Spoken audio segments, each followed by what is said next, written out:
Hello everyone. In this session, we are going to learn how to incorporate graph databases in your .NET applications with Amazon Neptune. My name is Srivan Tattanayaka and I'm a Senior Partner Solution Architect at Amazon Web Services focusing around Microsoft technologies. What's the agenda for today? We will go through graph database use cases, then introduce you into Amazon Neptune. We will then create a Neptune database cluster and then create a Jupyter notebook to create and query database. We will finally spend more time on programming for Amazon Neptune using .NET. Graph databases are heavily used in multitude of use cases like social networking, in recommendation engine, in knowledge graphs to organize your knowledge. We also use graph databases in fraud detection and in life science in situations like DNA sequencing and in network and IT operations. Amazon Neptune is a fast, reliable, fully managed graph database that makes it easy to build and run applications that work with highly connected datasets. The core of Amazon Neptune is a purposely built high-performance graph database engine optimized for storing billions of relationships and querying the graph with milliseconds latency. Neptune supports the popular graph models, property graphs, and W3's RDFs, and their respective query language like Apache Tinkerprop Gremlin and SparkQL, allowing you to easily build queries that efficiently navigate highly connected datasets. Neptune is highly available with read replicas, point-in-time recovery, continuous backup to Amazon S3, and replication across availability zone. Neptune is secure with support for encryption at rest and in transit. Neptune is fully managed, so you don't have to worry about database management tasks such as hardware provisioning, software patching, setup, configurations, and so on. Let's now go for a demo and then see how to create a database cluster and then access it with Jupyter notebooks and also in .NET. I'm in my AWS console. Let's go into the Neptune section of the console. The first thing I'm going to do is to create a subnet group to deploy this database. Let's call it my Neptune subnet group, give the same description, select the VPC that you want to deploy, and then select the subnets in different availability zones that you want to deploy this database. In this case, I'm deploying it into Sydney AC1 and AC2. So I created my subnet group. Let's now create the Neptune database.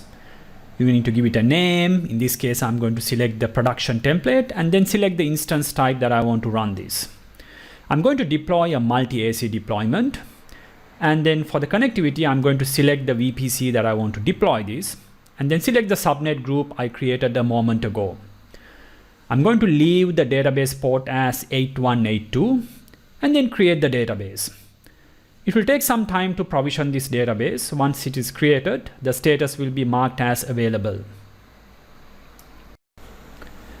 After a few moments, my database is available.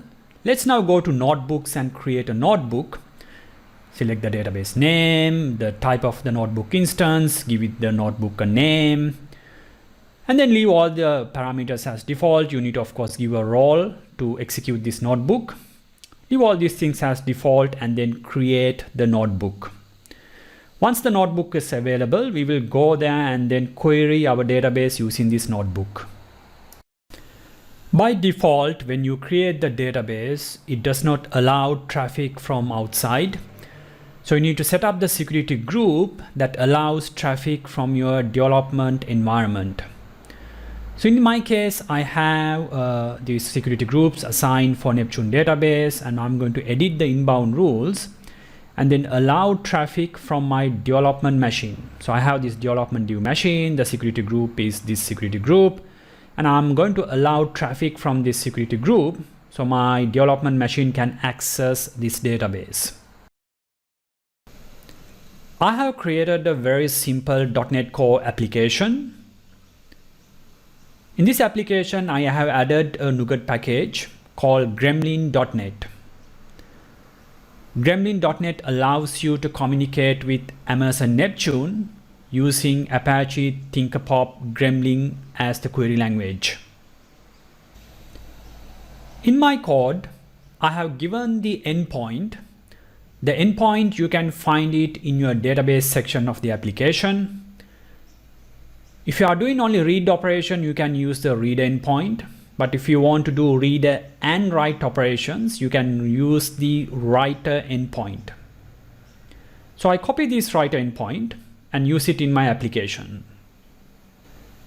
I have given my endpoint and then create a very simple Gremlin server, giving the port and enabling the SSL. Then I create a Gremlin client.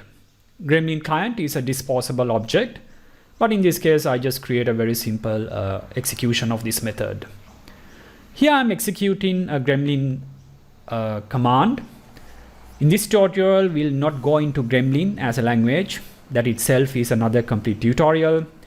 But when you run this command, you can see that I'm getting the number of vertices in this graph. As of now, you can see the number is 0 because I haven't added any data into this database. Let's go into our Jupyter Notebook and then execute some command to populate this database. If you open the notebook, by default, it is populated with some information. So you can see there are some folders. And there's a getting started guide that you can use to learn about Amazon Neptune and also about Gremlin as a language. If you go through this notebook, you will find some commands that you can use. You need to specify percentage Gremlin in this notebook queries if you are going to execute Gremlin commands. You can execute commands on the notebook itself. So if you run this status, you can see the status of the database. I have created a very simple Gremlin command to add 3 people vertices into my database, and I added few properties, in this case the name. So you have Dan, Mike and Seikaran. Let's run this. You can see that it has added a few vertices.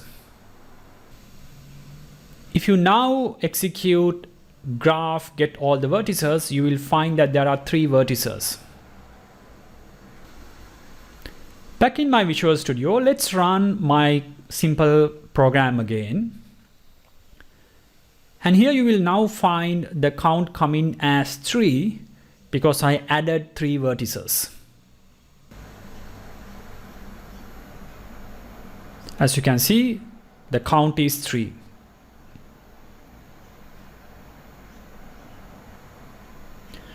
Let's now seed this database with some more advanced data set.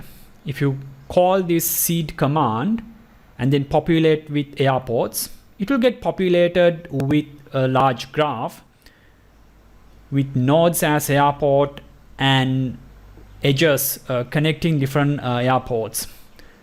The dataset is available on GitHub. You can read about this database. It's similar to like airport routes. You can access it through GitHub and then explore the dataset to know what kind of information you can find in this graph. We will use this graph to query our database. Let's first populate the database. I created a very simple Gremlin query here. It maps out all the routes from New Zealand to Australia. So this is a Gremlin command.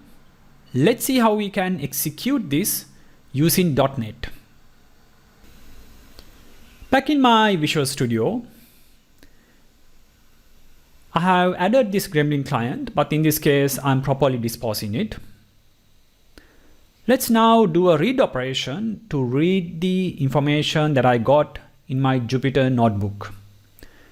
Here I create a graph and then create an anonymous traversal source and then construct my query declaratively rather than executing it as a string. Let's run this program and then see the output we are going to get. If you expand this V set, you will find there are 19 edges. So this corresponds to different path that you can take. If you explore this object, you can see there's a path from Sydney to Queenstown. There's another path from Queenstown to Melbourne. So you get the point. So this is how you read from Neptune database. You can use the drop method to drop the entire database. So here I'm executing the drop command of Gremlin to delete all the vertices. Once we drop it, if we take the count of the database like before, you will find that the count will come as 0. Let's now do some write operation to our database. So I have this simple write method. Here I'm adding 3 vertices. 2 have label person and 1 has the label software. And the person 1, the ID is P1, person 2, the ID is P2, and the software has an ID S1. And also I added few different properties. One is called name John, another one is called brand name Visual Studio for the software. So let's run this and then submit the query and then check what is the output we are getting. So as of now, I don't have any entries because I dropped all the vertices. So let's run this command to check what kind of information that it populates. So execution is done. So when I ran it, you can see that I have 3 vertices, one with name John, one with brand name Visual Studio. So this is how you can view the values. So if I run this get all the vertices, you can see the ID of all the vertices. Let's now do some update operations to update the existing vertices. So here I'm going to add for the P1 a name called Martin, and also I'm going to add an age called 27. You need to specify the cardinality. If you don't specify, what will happen is it will include this age as an append to an existing set. So as of now, I don't have an age property, but if you have an age property previously defined, it will add into this. But if you specify the cardinality as single, it will update the age. So I'm going to add this name Martin, and also I'm going to update the age. So if you get the value map again, you will see different values. So as of now, you can see that the Martin has no name, but after I execute this command, those values will get updated. So let's run this again. As you can see now, the name is Martin, age is 27. If the cardinality is set, if you add the age again, if it is not set to single, it will append to that existing list.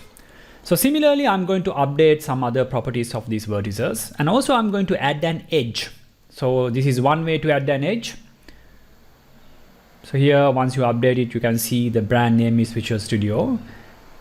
And as I said before, if you don't specify the cardinality, Neptune by default will append these values to the end. You can add these edges. So I'm going to add one edge, in this case called nose, from P1 into P2. Edge can also have properties. So in this case, I have a property called weight assigned for this edge called no. I had another edge called install. So in this case, it's from P1 to the software S1. And in the case that edge has a property called computer, and the name of that property is my value. And the name of that property is computers, and the value is my laptop. That's how you can interact with Amazon Neptune using .NET.